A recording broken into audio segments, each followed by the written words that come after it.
সাবেক প্রধানমন্ত্রী ও BNP chairperson Begum Khaleda জিয়ার প্রয়াণে গভীর শোক প্রকাশ করে ভারতের প্রতিরক্ষামন্ত্রী রাজনাথ সিং বলেছেন, দিল্লি ও ঢাকার মধ্যে দ্বিপাক্ষিক সম্পর্ক জোরদারে এক মহীয়সী নেত্রীর গুরুত্বপূর্ণ অবদান সবসময় শ্রদ্ধার সাথে স্মরণ করা হবে।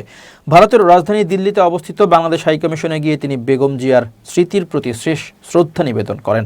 এ সময় রাজনাথ সিং সেখানে রক্ষিত শোক বইতে ভারতের সরকার ও জনগণের পক্ষ থেকে আন্তরিক সমবেদনা জানিয়ে একটি বার্তা লেখেন। তিনি উল্লেখ করেন যে বাংলাদেশের রাজনৈতিক ইতিহাসে খালেদা জিয়া কেবল একজন প্রভাবশালী নেত্রী ছিলেন না, বরং দুই প্রতিবেশী দেশের বন্ধুত্বপূর্ণ সম্পর্ক এগিয়ে নিতে তার ভূমিকা ছিল অত্যন্ত তাৎপর্যপূর্ণ।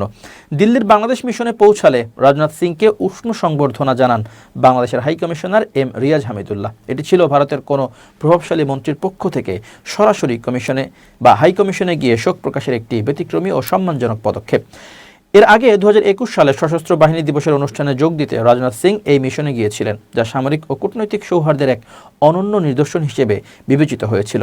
কূটনৈতিক বিশ্লেষকরা মনে করছেন, খালেদা জিয়ার মৃত্যুতে ভারতের উচ্চ পর্যায়ের এই শোক প্রকাশ দুই দেশের আগামী দিনের রাজনৈতিক ও কূটনৈতিক সম্পর্কের ক্ষেত্রে এক নতুন মাত্রা যোগ করতে পারে।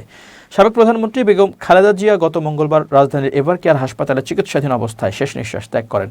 গত বুধবার জাতীয় সংসদ ভবনের দক্ষিণ প্লাজায় তার জানাজা অনুষ্ঠিত হয় এবং পরবর্তীতে জিয়া উদ্যানে স্বামী ও সাবেক রাষ্ট্রপতি জিয়াউর রহমানের কবরের পাশে তাকে দাফন করা হয়।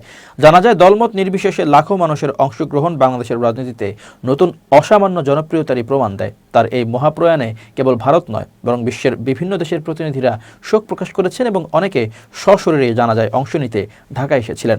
ভারতের পক্ষ থেকে এই শোক জ্ঞাপন কার্যক্রমের ধারাবাহিকতায় বুধবার ভারতের পররাষ্ট্রমন্ত্রী এস জয়শঙ্কর বিশেষ ফ্লাইটে ঢাকা সফর করেন। তিনি বিএনপির ভারপ্রাপ্ত চেয়ারম্যান তারেক রহমানের সঙ্গে দেখা করে ভারত সরকারের আনুষ্ঠানিক শোক বার্তা তার কাছে হস্তান্তর করেন। এস জয়শঙ্কর ও রাজনাথ সিংয়ের এই পদক্ষেপগুলো নির্দেশ করে যে ভারত সরকার বাংলাদেশের পরিবর্তিত রাজনৈতিক পরিস্থিতি এবং বিএনপির নেতৃত্বের প্রতি বিশেষ গুরুত্ব দিচ্ছে। ভারতের এই কূটনৈতিক শিষ্টাচার দক্ষিণ এশিয়ার আঞ্চলিক স্থিতিশীলতা ও পারস্পরিক সহযোগিতার পথে একটি ইতিবাচক বার্তা হিসেবে দেখা হচ্ছে।